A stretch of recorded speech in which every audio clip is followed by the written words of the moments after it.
Salut à tous les amis et c'est parti pour la 7ème et dernière ronde de ce rapide d'Albertville. On a vu à la ronde précédente que je n'ai pas réussi à gagner ce tournoi, je ne suis qu'à 4,5 sur 6. Mais j'ai encore un espoir de faire un bon tournoi, mais il faut absolument que je gagne cette dernière ronde pour espérer gagner du Elo. Et bonne nouvelle, je suis quand même contre un joueur qui est assez élevé niveau Elo.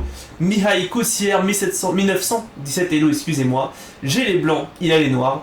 Et vous allez voir, la partie va être une magnifique miniature. Je vous dis pas qui c'est qui va gagner, mais du coup une magnifique miniature sur Cavalier C3.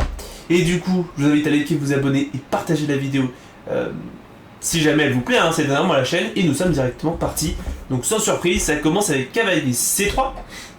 Donc vous savez, hein, c'est l'ouverture que j'ai décidé d'adopter pendant les quelques prochains tournois rapides et Blitz, parce que ça me permet d'un peu étendre mes horizons, et c'est un coup qui est tout à fait logique.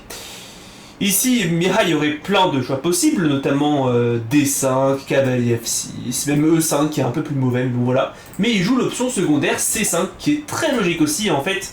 Le but étant simplement de prendre le centre par l'aile, et les blancs de ici faire un choix assez lourd de conséquences, soit rentrer dans une sicilienne fermée, qui peut ne pas être une variante, enfin c'est une variante tout à fait jouable, soit autoriser D5, mais du coup, là-dessus je joue D4. Hein. C'est une option très intéressante, sur D5 il y aura E4. Bon, après c'est vraiment de la théorie brute, mais globalement j'attaque le pion, et ici, bon bah Mihai il a très envie de prendre, hein. C'est un échange qu'on fait en général dans cette sicilienne, mais maintenant je sors ma dame. Alors ça paraît totalement débile, on a l'impression que les noirs font n'importe quoi, enfin que les blancs font n'importe quoi. Ils sortent leur dame trop tôt, ils mettent le cavalier en C3, ça ne paraît faire aucun sens. Mais après le cavalier C6, il y a dame D3. Alors encore une fois, un coup qui peut paraître n'avoir aucun sens, c'est la dame qui reste dans les vis-à-vis. Mais globalement, en fait, un cavalier qui viendrait en B4 serait catastrophique parce qu'il y aurait A3. Et en fait, la dame qui peut rapidement coulisser sur un peu toutes les ailes, hein, notamment G3, qui est une case souvent utilisable dans ce genre d'ouverture. Et bon, bah vous allez voir après cavalier F6, joué par Mihai, il y a E4 maintenant. Et en fait, c'est comme si on avait transposé dans une variante E4, C5, D4, pion prend, dame prend, cavalier C6 et dame D3, qui commence à gagner un peu en popularité chez les maîtres. Mais où ici, les noirs, en fait, ils ont plein de choix, ils peuvent jouer A6, ils peuvent jouer G6, ils peuvent jouer E6. Et en fait, là-dessus, c'est comme si on avait forcé cavalier F6. Et donc, on transpose, en fait, ici, exactement dans la même position, comme si j'avais joué cette cavalier C3 ensuite. Mais du coup, voilà, donc on a cette position, une position très théorique, et Mihai doit faire un choix. Ici, les deux systèmes principaux sont de jouer avec E6 pour essayer de pousser des 5, ou alors faire un système à la dragon avec un fianchetto et des opus fou, et on verra ensuite. Mihai part pour ce dernier avec D6 pour empêcher E5. Je réponds fou E2, G6, cavalier F3, je me développe, petit roc, et cavalier D5, donc c'est le coup théorique dans cette position, pour venir attaquer le cavalier, attaquer le pion, et préparer surtout C3, pour contrer en fait le rayon d'activité de ce fou qui ne sert à rien. Et notez que l'échange ne serait pas incroyable, hein, ça ramènerait mon pion dans le jeu. Avec le cavalier qui est en prise, je prends de l'espace, c'est assez difficile, et surtout ils ont un pion faible en E7 dans le futur. Mais Mihai va ici jouer un coup qui reste ok en général. Il part en fait pour un système qu'on appelle en général la Dragondorf, avec A6. Sauf que ce coup ne fait globalement aucun sens ici en fait. En général les gens font ça pour jouer B5 et fou B7, et surtout en fait pour contrôler la case B5 pour empêcher une infiltration de cavalier. Sauf que vous le voyez, il n'y a aucun des cavaliers qui ne peut atteindre la case, donc ça ne fait juste pas vraiment sens. À la limite, il aurait dû juste simplement jouer cavalier D7, cavalier C5, ou alors fou G4, ou alors même B6 fou B7 si vraiment il veut développer son fou sur cette aile. Mais du coup, A6, on va voir pourquoi c'est mauvais dans la partie, mais globalement en fait ça affaiblit létalement la case B6. Et je réponds avec C3, donc le plan typique pour bloquer le fou. Cavalier D7, je perds Mihai, il ouvre son fou et il prépare cavalier C5. Je réponds fou G5. Alors là, l'idée elle est simple, je prends en joue, j'ai envie de dire, ce pion en E7 qui est extrêmement faible, donc c'est dangereux pour lui. Et il joue donc H6 pour essayer de directement bouger mon fou. Alors j'ai plein de cases possibles, mais j'ai ici fou E3, parce que je me dis, du coup, la case B6 qui est faible, j'ai envie de la prendre en otage, ça m'a l'air d'être très bon. Et Mihai qui va ici jouer un coup humain, mais qui n'est pas bon. En fait, il aurait dû absolument jouer ici cavalier C5 pour essayer de mettre le cavalier ici, attaquer la dame, attaquer le pion, essayer de mettre un peu pression. Mais il va ici jouer cavalier DE5, plutôt essayer de mettre le cavalier au centre pour attaquer le cavalier, attaquer la dame. Mais le problème, c'est que ça m'autorise cavalier prend E5, cavalier prend E5 et dame D2. Ma dame qui vient gagner un temps sur le pion Roi H7 joué et F4. Alors c'est pas le meilleur coup, mais c'est un coup qui est très logique. Je viens attaquer le cavalier et noter que le fou, le cavalier peut pas venir ici parce qu'il y aurait simplement fou B6 en fait. Et il y a un problème, hein, c'est-à-dire fou prend, dame prend et cavalier prend ici en E7 et je gagne juste un pion net. Donc ça ne marche pas. Et donc ici il revient en C6, il joue très passivement, mais il n'a pas le choix. Et c'est là que je balance la bombe du coup, vous avez compris.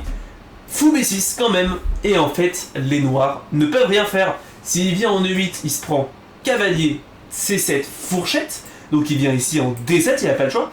Mais regardez l'agencement des pièces noires. Le fou qui ne fait rien, la tour qui est coincée, sa l'aile qui est coincée aussi. Et là-dessus, du coup, je ne fais pas prier. Je me rends compte que la position est catastrophique pour lui. Je me dis qu'il faut le punir sur le champ.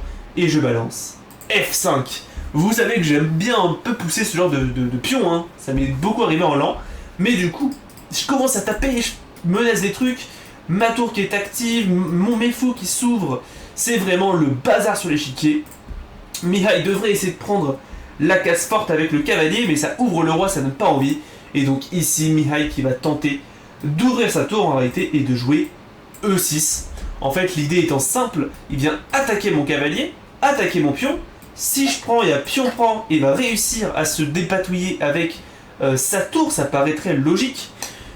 Mais ce qu'il n'a pas vu, c'est qu'ici, je suis gagnant. Parce que j'ai F prend E6. S'il prend de la dame, cavalier 7 encore une fois, il ne peut pas faire. Et donc là, si pion prend, il y aurait tour prend F8 et il est totalement perdu. Parce qu'il ne peut pas récupérer la tour à cause de cavalier F6 fourchette royale. Et donc ça fait mal. Mais du coup après E6, je joue directement F prend E6, j'avais calculé. Et Mihai qui hoche la tête, il comprend qu'il a perdu. Alors ici du coup il devrait rentrer dans la ligne avec pion prend. Mais après tour prend, jouer pion prend cavalier et essayer de jouer avec une qui était de moins, mais c'est totalement sans espoir. Donc ici il va tenter dame E8, mais là-dessus c'est encore pire parce que j'ai simplement cavalier C7, attaque la dame, attaque la tour, dame E7, cavalier prend A8 et il ne peut même pas récupérer le cavalier, juste une tournette en fait. Il y a eu ou F prend E6, enfin fou prend E6 joué dans la partie, mais maintenant cavalier C7. Mon cavalier qui se sauve, attaque le fou et j'ai une tour nette de plus. Et donc ici Mihai qui décide d'abandonner la partie. Donc une magnifique miniature je trouve, en à peine 20 coups, hein. C'était 21 coups mais il était déjà perdant au coup 15.